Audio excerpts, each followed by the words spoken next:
Taldain is probably the least known planet in the Cosmere. Not because it's a minor planet or because it's the setting for something small like a short story or a novella. Instead, it's not very well known, mostly due to the fact that the story set on it, White Sand, is a graphic novel and not a conventional prose novel. In this short video, I hope to bring to light some more information on the planet for those who aren't as familiar with it. It's definitely an interesting place with some unconventional features, but that's all part of its intrigue. Before we jump in though, please consider giving this video a like since it's the main way YouTube knows to promote the video. If you'd like to see more Cosmere lore videos, definitely let me know by liking and commenting down below. And if you're interested in more, then consider subscribing since there's definitely more to come. Also, just a quick shout out to the curators of the Coppermind, the Cosmere Wiki. Without the awesome people over there, videos like this definitely wouldn't exist on the channel. Anyway, let's jump right into the planet of Taldain.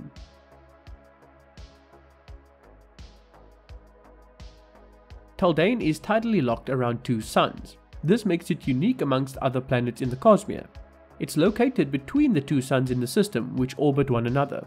Due to a layer of dust around one of these suns, one half of the planet is trapped in endless sunlight and the other half in endless night.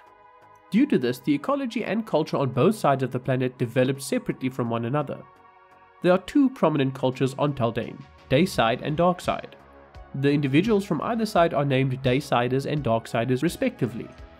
Most, but not all, of the planet's investiture is found on Dayside. Much of Dayside is covered in sand and rock, and this sand is itself covered by lichen. This lichen is where the striking color of the sand comes from, as well as its change in color. Due to the harshness of the sunlight, most of its flora and fauna live beneath the surface of the sand where it is cooler. Dayside is home to one large circular landmass that is surrounded by ocean on all sides. A wide variety of different types of flora and fauna make their home on this part of the planet. The Dorum vine is a plant used as water source on Dayside by its inhabitants. The plant stores water primarily as a defensive measure against other creatures, as its water dissolves the shells of many sand creatures. Because of this, any creature attempting to eat the plant would find their mouths beginning to melt. Sandlings inhabit the areas known as the deep sands on the continent, and it is rare for them to venture far from the deep sands. Sandlings live by eating the layer of sand exposed to the surface. There are multiple breeds of this type of creature. Some of them, such as Karaks, are hunted for sport. Another breed consists of thousands of small sandlings which stick together in the deep sands. When they move, they agitate the sand above them, causing them to be mistaken for a much larger creature, forcing wanderers to retreat. Delrak Naisha are another breed found in the deep sands. They are creatures that wait just beneath the sand. If the sand above them is disturbed, they emerge and consume whatever is above them. Tonks are another type of domesticated animal on Dayside unrelated to sandlings. They are primarily used as mounts. They are scared of water, however, and refuse to cross it, limiting where they can be taken to. Traveling with Tonks is also frustrating because of their natural instinct to bury themselves underneath sand during a sandstorm, and their tendency to mistake many things for sandstorms. But now that we've spoken about Dayside, let's briefly cover Darkside. Darkside, on the other hand, is illuminated primarily by UV light, the flora having adapted to utilize this section of the electromagnetic spectrum. This causes Darksiders to have illuminated teeth, eyes, and nails. The plant and animal life also glows in this manner, and visitors to the region often describe it as looking somewhere between striking and garish. It also accounts for why Darksiders have dark skin when they don't live in a traditional climate for high melanin content. When visiting Dayside, Darksiders must wear dark lenses to protect their eyes, though they can go without if the angle of the sun is not directly above them.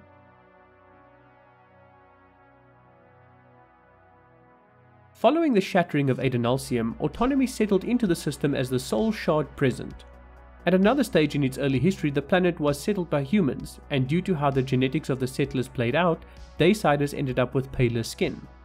Over time, those on Dayside began to notice the influence of one of autonomy's avatars, which became known as the Sand Lord. This entity would eventually form the basis to Kureen philosophy, and became the dominant object of worship for the people of Kurtza. Differing religious beliefs were formed in the DM, an important part of the government of Lossand. This difference of faith led to frequent war between Lossand and Kurtza. Permanent peace was eventually gained when the high priest government of Kurtza was replaced by a merchant nobility. After 200 years, there was a push again by the Akar, the head priest of Korean philosophy, to take control by democratic means.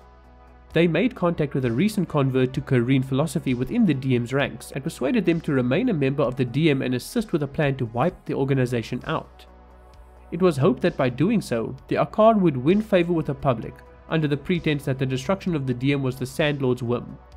Their efforts nearly succeeded, but ultimately, the remnants of the DM managed to organize themselves, and the new Lord Mastral succeeded in persuading the Lausanne government to maintain the DM. This allowed the DM to grow more powerful than before. As a result, support for the Akar crumbled, and they failed to take control of the Cursor government. At a later point, for reasons unknown, the planet became closed off to visitors and world hoppers. Around this time, the planet also stopped progressing technologically. This was a sudden shift, as the world used to be one of the most advanced planets in the Cosmere. There was, however, a later time when it became easy to visit Taldain again.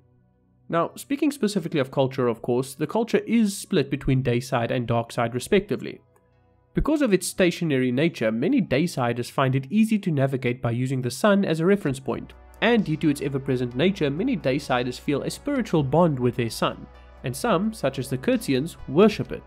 Most Daysiders are afraid of the dark as well, since they are not used to it. The largest and most powerful nation, as already mentioned, is Kurtza, which is located on the western portion of the Dayside continent. Its people worship the Sandlord and abide by the Korean philosophy. Lost Sand is a country that is immediately next to it and stretches in a thin wedge from the center of the continent to the southern coast.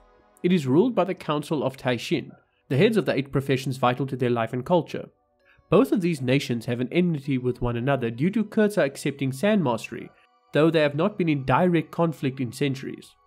In addition to these countries are the Rim Kingdoms, which are a series of smaller nations on the eastern and northeastern coast of the Dayside continent. They consist of Denka, Sivas, Nortalon, and Talon. On Darkside, the most powerful and influential force in regards to culture, economics, and politics is the Dynasty.